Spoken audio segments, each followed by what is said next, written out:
Bah, je vais répondre à la question, le scoop. Ouais, on est en cachette, hein, en fait. On est en train de pomper tous vos comptes en banque. Ça y est, c'est fait. Non, on est encore loin. Et aujourd'hui, ce que je vais, la mission qui m'incombait, c'est de raconter comment on construit un ordinateur quantique en Rhône-Alpes. Donc, je vais vous raconter ce qui se passe à Grenoble. On a vu, enfin, je ne vais pas refaire les introductions, mais ce que j'ai juste envie de camper le paysage. Aujourd'hui, Marc l'a dit tout à l'heure, il y a des promesses. Il y a des promesses, il y a des algorithmes dont on commence à avoir la certitude qu'ils peuvent résoudre des problèmes qu'on ne sait pas résoudre aujourd'hui. Avec des grosses promesses au niveau sociétal, hein, dans des nombreux problèmes de l'industrie. J'ai mis ceux qui me tenaient à cœur parce que ça résolvait des enjeux sociétaux majeurs. Donc, j'ai pas mis la finance, j'ai pas mis la géoprospection pétrolière. Mais il y en a qui permettent d'adresser des problèmes qui nous permettront de livrer un environnement un peu plus durable pour les générations à venir. Et donc ça tient quand même, ça permet de faire écho à ce que disait Alastair. C'est vraiment une particularité de Grenoble quand même.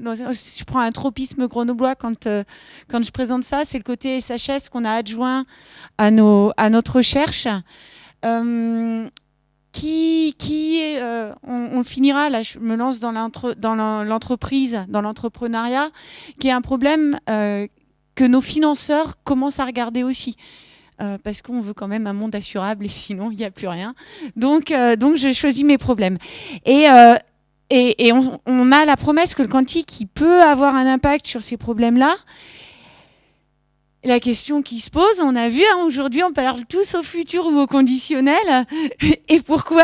Parce que moi, j'en reviens à des problèmes difficiles aussi, mais à l'usine, c'est difficile. Et pourquoi c'est difficile de construire un ordinateur quantique ? Parce qu'il faut penser à plein de choses à la fois. Alors, on a parlé de qubits aujourd'hui, on a dit, ouais, il fait des qubits de qualité, mais il faut des qubits de qualité. En nombre, parce qu'on veut être meilleur que les supercalculateurs actuels. Et quoi qu'on en dise, quoi qu'on en pense, quel que soit le système avec lequel on va travailler, si on veut résoudre les problèmes majeurs de manière large et pas super confidentielle pour un utilisateur, il va nous falloir beaucoup de qubits. Avec un contrôle proche de ces qubits. Qu'est-ce qu'on appelle contrôle proche de ces qubits ? On fait une puce qubit, puis derrière, il va falloir qu'on vienne programmer tous ces qubits, implémenter les algorithmes et faire de la correction d'erreurs. Je reviens à nos problèmes, les problèmes majeurs qu'on veut résoudre. Ils ont beaucoup de qubits, donc beaucoup d'opérations. Beaucoup d'opérations... Comme on est dans l'analogue, si on fait rien, ça nécessite une précision sur les systèmes qu'on manipule qui est proportionnelle au nombre d'erreurs. Et aujourd'hui, si on veut être compétitif, on est sur au moins le million d'opérations, voire le milliard d'opérations, une précision à 10-9. Quel que soit le physicien qui vous dise « moi je sais faire », il vous ment. En fait, il n'y a aucun système aujourd'hui qui sait faire. Donc si on veut vraiment avoir un impact majeur, va falloir corriger. Corriger, ça veut dire avoir des systèmes de contrôle, ça veut dire quelque part avoir une feedback loop. Et la feedback loop, la boucle de contre-réaction, elle sera efficace et performante que si on a un contrôle qui va vite et qui soit compatible avec les temps de cohérence. Donc on a des enjeux d'avoir le contrôle aussi proche que possible de la puce qubit et de faire rentrer tout ça dans des volumes qui soient compatibles avec nos supercalculateurs. Des concurrents américains, pas que IBM, mais on va prendre Google quand ils se positionnent, quand ils se projettent sur les endroits où ils auront suffisamment de qubits pour avoir un impact sur les applications. Ils sont sur des systèmes qui font la centaine de mètres cubes. Super. Centaine de mètres cubes, ça limite quand même la diffusion de la technologie. Donc, si on veut avoir une technologie qui a un vrai impact, il faut qu'on soit capable de répondre à ces quatre challenges en même temps. Et là, ça devient difficile. Et on va voir que ce qu'on propose à Grenoble, c'est que pour attaquer ce challenge, on s'appuie sur la technologie silicium. Et la technologie silicium, hein, c'est ce qu'on connaît. C'est hyper difficile de faire un ordinateur quantique. Notre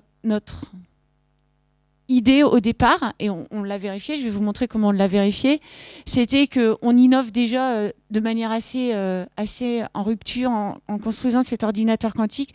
Donc on va essayer d'utiliser des pièces du puzzle qui existent déjà et de se concentrer dans l'innovation sur l'assemblage de ces pièces du puzzle. Comment on a commencé? Alors, moi aussi, j'ai un background de physicienne. Je suis passée dans l'industrie ou dans la recherche appliquée dans l'industrie du semi-conducteur il y a plus de 20 ans. Et j'ai un background d'ingénieur. Et du coup, là, ce qu'on a fait, c'est qu'on a discuté avec les physiciens.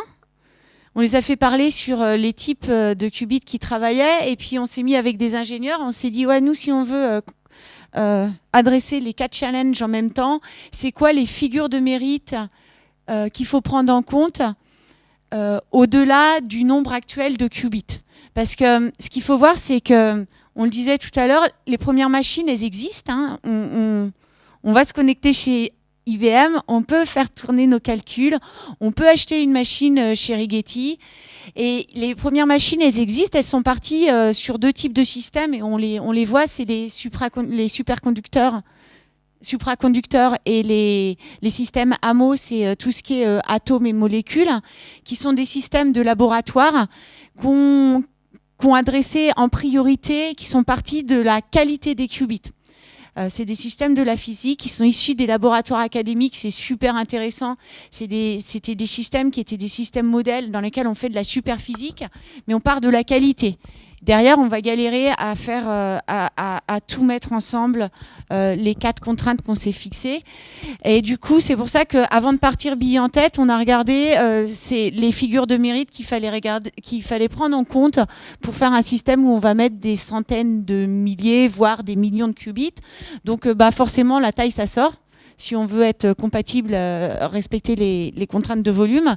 La fidélité, ça sort aussi, parce que la fidélité, ça va nous dire la performance de notre ordinateur. Ça va avoir un impact sur les overheads qu'on va mettre si on veut faire de la correction d'erreurs. Aujourd'hui, tous les systèmes, sauf les photons qui sont un cas particulier, ils sont au-dessus de 99% pour toutes les opérations. 99%, c'est le seuil théorique et on peut pinailler sur le chiffre après la virgule, mais c'est le seuil à partir duquel on peut concevoir la correction d'erreur. Donc aujourd'hui, tous les systèmes y qualifient. La vitesse d'opération, alors Jean-Michel en parlait tout à l'heure, c'est pas un caractère premier parce que ce que l'ordinateur quantique il veut faire, c'est plus grand. Mais quand même, ça c'est mes collègues physiciens, ils disaient on s'en fiche, ce qui compte c'est la vitesse de l'opération, c'est le rapport entre la vitesse d'opération et le temps de cohérence. Ouais, c'est super, mais et puis IBM a beaucoup réfléchi sur les métriques, mais la vitesse d'opération sur le temps de cohérence, c'est super, mais ça nous donne pas, on est quand même des êtres humains finis, et si on est à la seconde à faire nos opérations et qu'on fait 1 milliard d'opérations, on va prendre quand même un certain temps qui va aller plus loin que notre patience. Donc la vitesse absolue, c'est un paramètre à regarder quand on veut se projeter sur la grande échelle. Après, on a regardé les chaînes d'approvisionnement. Enfin l'industrie sur laquelle on s'appuie. Et puis la variabilité. Pourquoi je parle de variabilité? Parce qu'à partir du moment où on parle d'un grand nombre de qubits et qu'on sait que ces qubits, il faut les contrôler individuellement, et on a quand même vraiment envie de mutualiser tous les contrôles sur ces qubits, de penser architecture matricielle, et du coup on a envie que tous les qubits qu'on met dans un réseau, ils soient plus ou moins identiques quand on a voulu les fabriquer de manière identique. Température de fonctionnement, on pourrait dire on s'en fiche un peu, mais j'en reviens aux 100 mètres cubes de Google pour mettre leurs millions de qubits. C'est juste parce que les qubits supraconducteurs, ils fonctionnent à 15 millikelvin. À 15 millikelvin, il n'y a pas beaucoup de puissance cryogénique pour refroidir. Donc si on veut en refroidir beaucoup, on se retrouve avec des usines à gaz ou des avions suivant ce qu'on veut faire. Donc toujours est-il qu'on est arrivé à la conclusion que le silicium, ça avait ses chances parce que ça avait un fort potentiel. Et maintenant, je vais vous raconter l'histoire de comment, à Grenoble, on travaille avec le silicium. Et ça me permet de commenter, ça fournit des qubits de qualité. Je disais, hein, on passe les 99% de qualité. Et là, si je vous dis pas que c'est une puce qubit, vous allez avoir du mal à le savoir parce que ça ressemble quand même étrangement à tout ce qu'on fait. Enfin, c'est les mêmes circuits que ceux que j'ai fait depuis 20 ans dans la microélectronique. Ça ressemble à des circuits de transistors. Donc un qubit dans le silicium, c'est juste une adaptation astucieuse du silicium. Toute la nuance est dans le juste. L'avantage, le gros avantage, c'est que ça fait des qubits de qualité, ça c'est un prérequis, mais ça en fait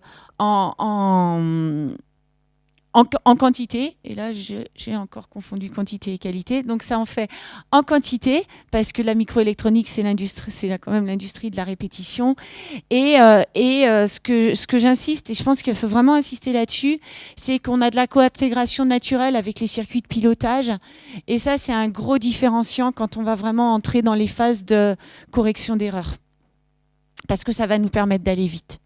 On ne met pas de kappa parasite, on est vraiment au plus près de la chaîne de contrôle et on est quand même beaucoup moins sensible à tout l'environnement. Et dans ce contexte, qu'est-ce qu'on fait à Grenoble ?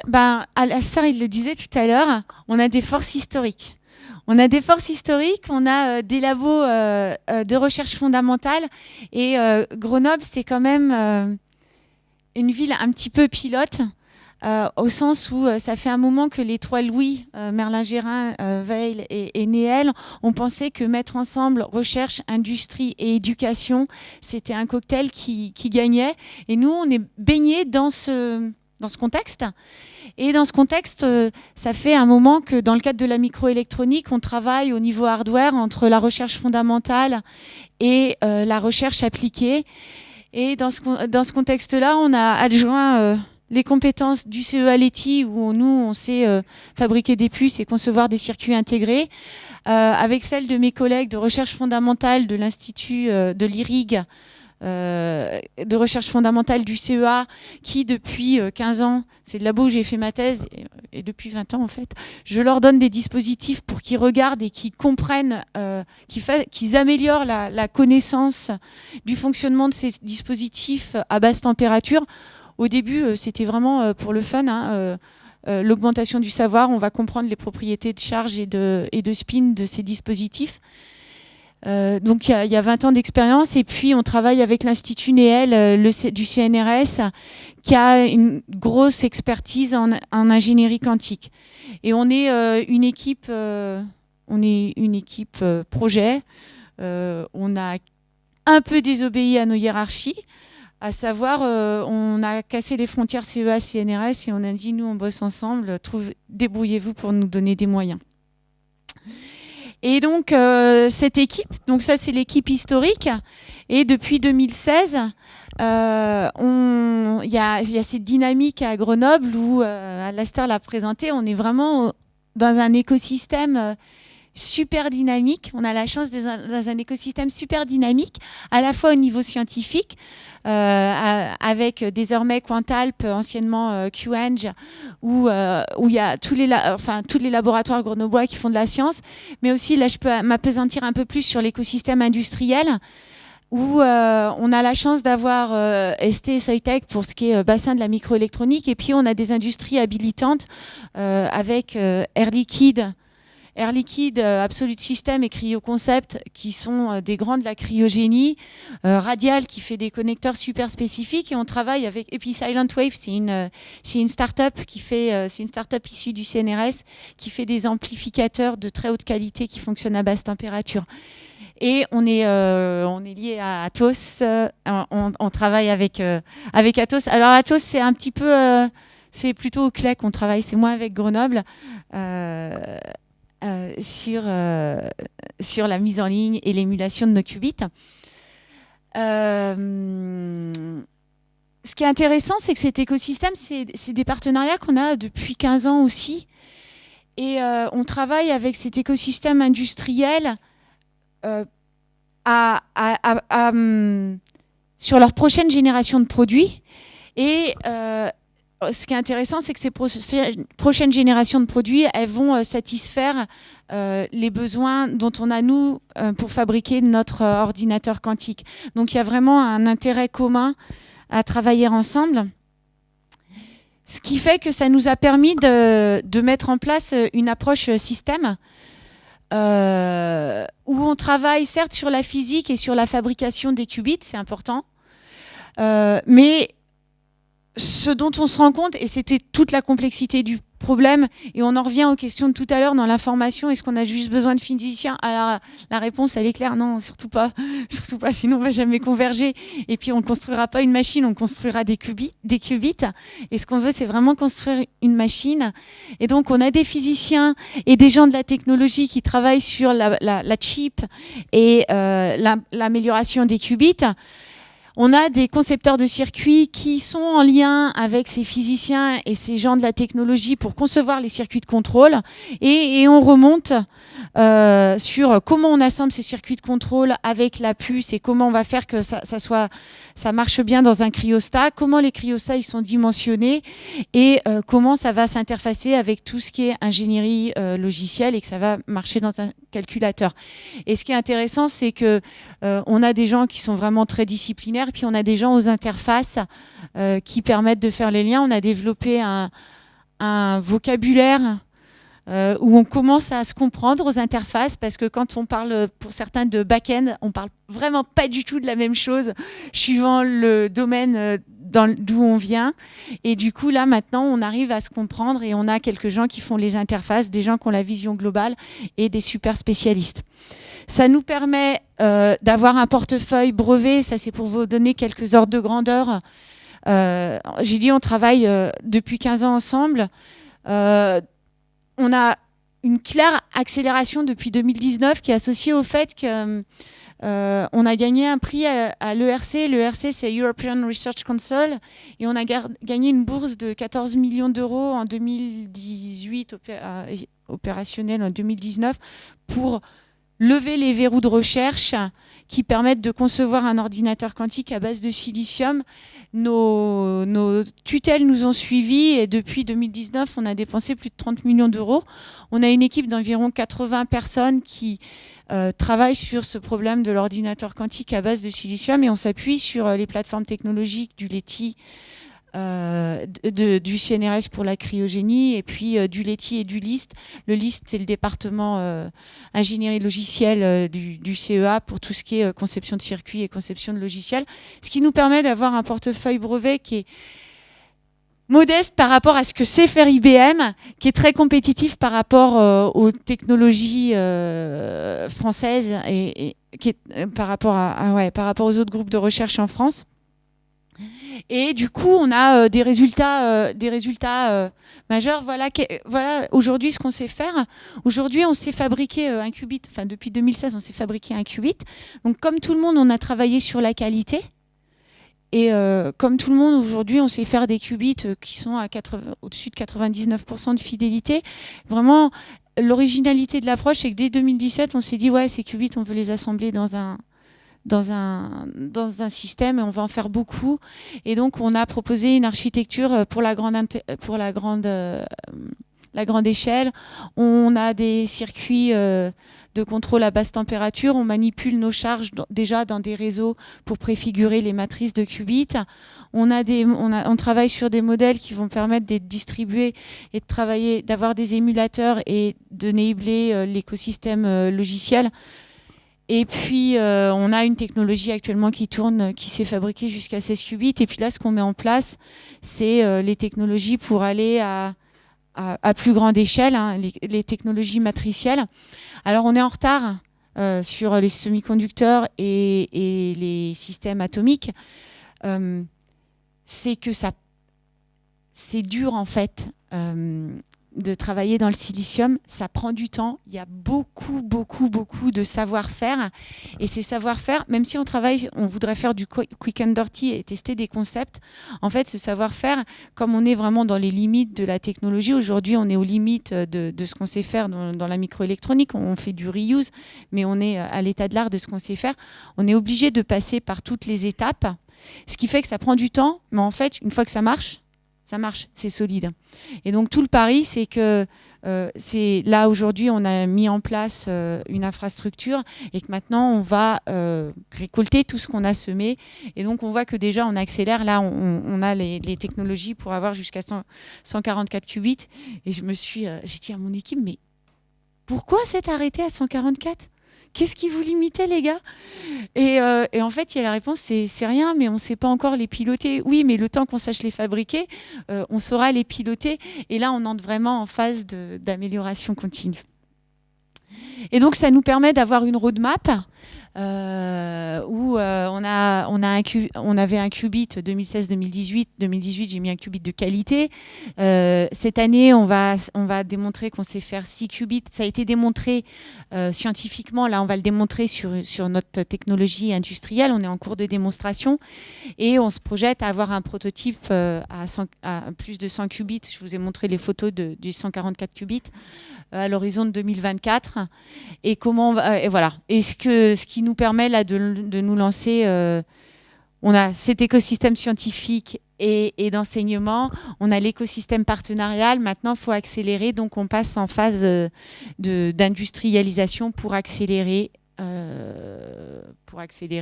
et fournir les accélérateurs quantiques pour que ce soit plus une blague qu'on sache casser RSA.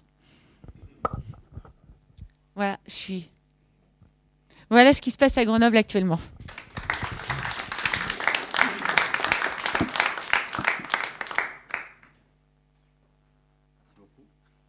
Question ? Il faut faire passer le micro. Alors, je vais faire passer le micro. Tiens, colle-le bien au menton. Ouais. Xavier Datos, justement, on est plusieurs Datos. J'ai une question, ça me rappelle ta première figure où il y avait la variabilité, etc. Ça me rappelle des discussions que j'ai eues il y a des années avec Ludovic Poupinet du CEA-Leti sur les mémoires non volatiles. Ouais. Et après, comment arriver d'un prototype à quelque chose d'industriel, parce qu'il y a toujours cette phase d'industrialisation. Et il y a un critère qu'il avait et que je ne vois pas, qui est l'aspect énergétique. Tu me vois venir de toute façon.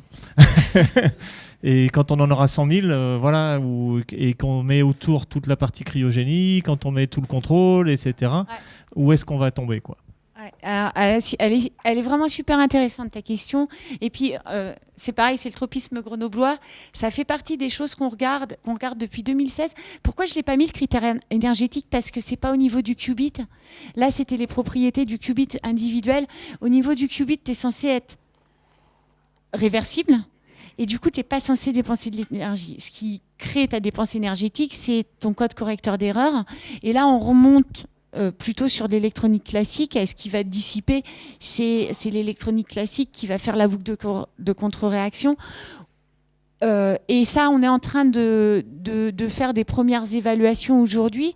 C'est à Grenoble, c'était une démotivation quand on a créé QEng. Le précédent réseau, avant de créer Quantalp, on avait cette énergétique du calcul qui est arrivée par deux biais. Alexia Ofev qui fait de l'énergétique quantique.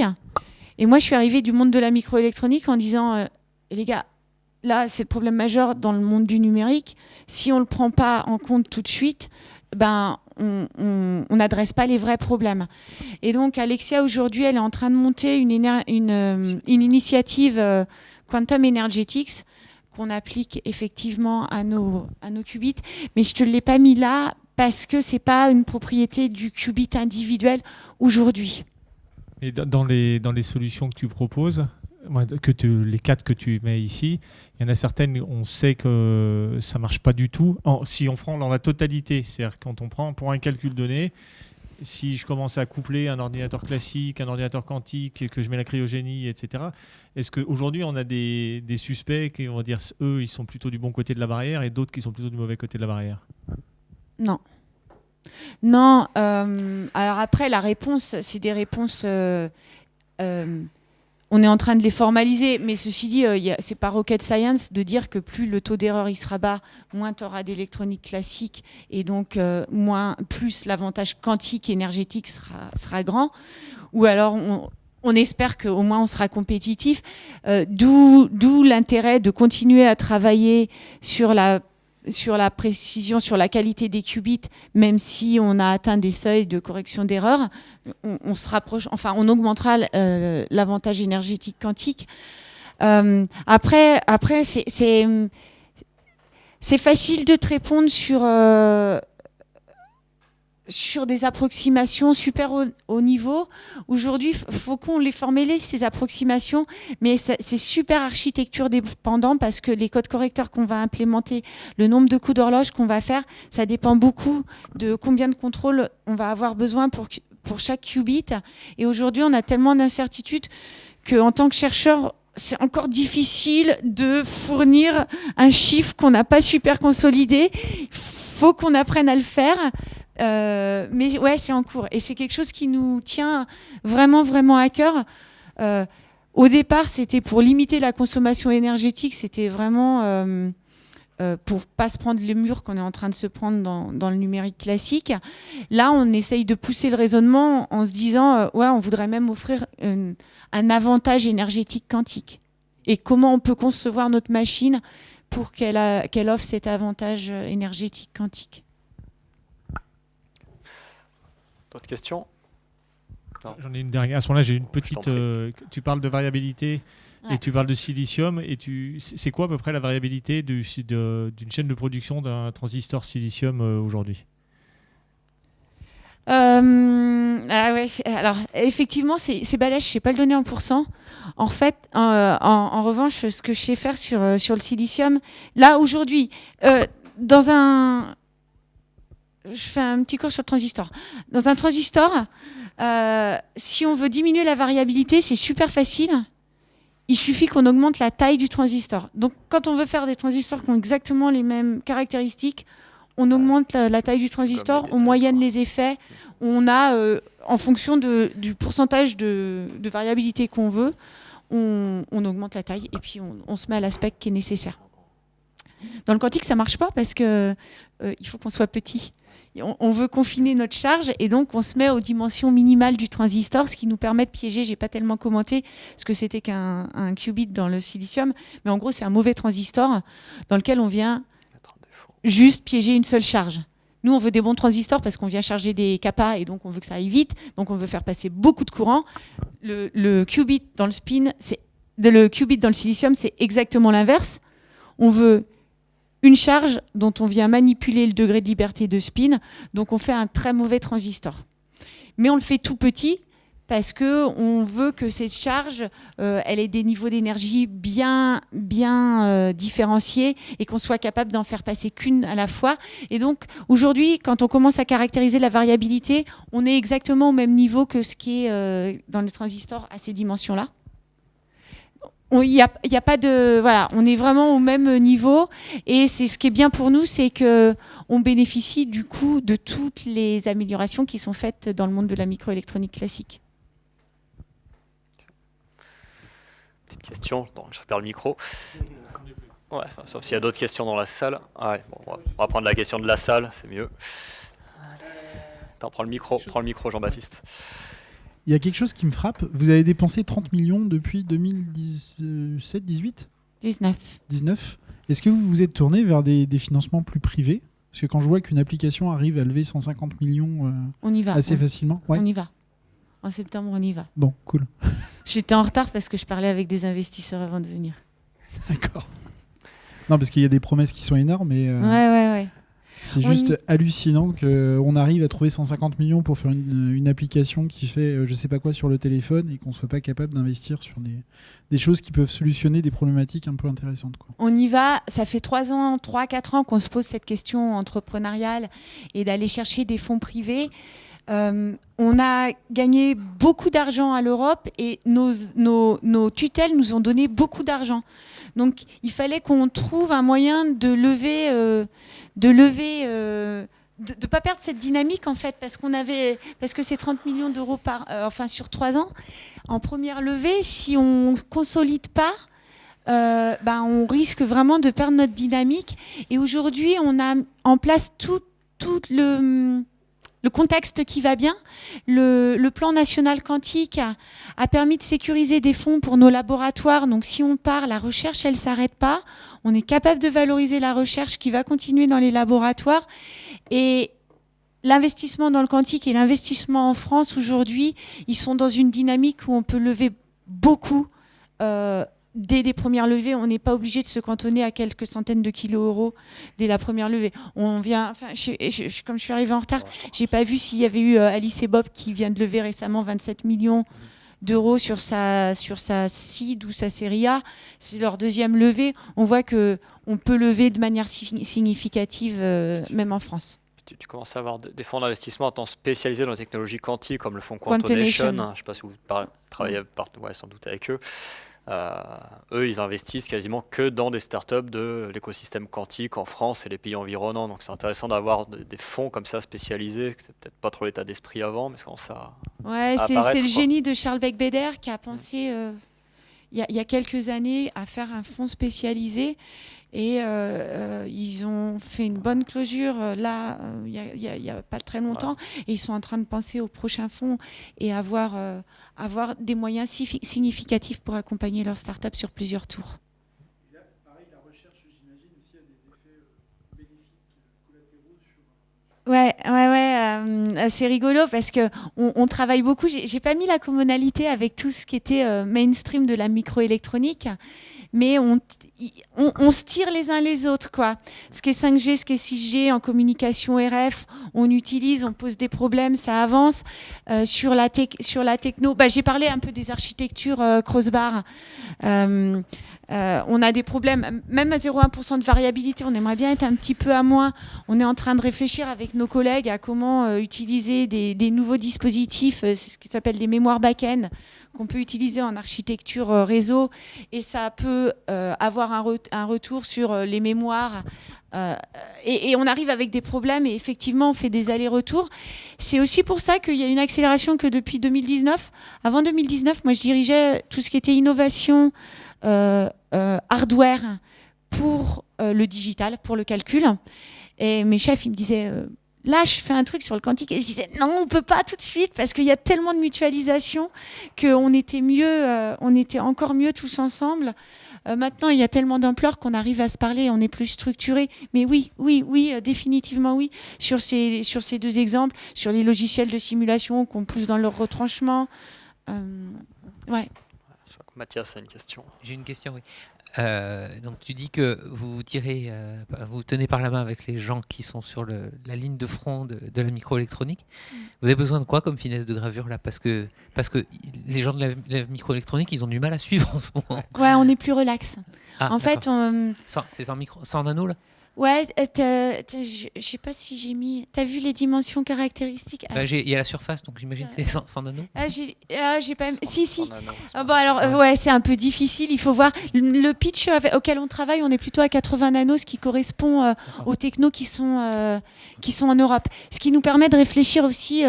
t'as parlé... t'as sous-entendu les notions de souveraineté. On pense qu'on a l'opportunité, avec cette techno, de rétablir une certaine souveraineté dans le domaine du numérique, parce qu'on pense qu'on peut arriver en Europe à avoir quelque chose, et ça faisait partie de ces questions-là. Est-ce qu'en Europe, on peut produire? Ouais, on peut produire chez ST, chez GlobalFoundries. Et aujourd'hui, la loi de scaling, elle n'est pas très claire. Et on pense qu'elle n'est pas sur le dimensionnel, ou en tout cas, le transistor, tu diminues la taille, tu augmentes la performance. C'est dans l'équation de base. C'est dans l'équation de base. Là, dans l'équation de base, il n'y a pas tu diminues la taille, tu augmentes la performance. Et le scaling exponentiel, il est intrinsèque, puisqu'en ajoutant un qubit, tu doubles la performance de calcul. Bon, après, on peut parler en qubit logique.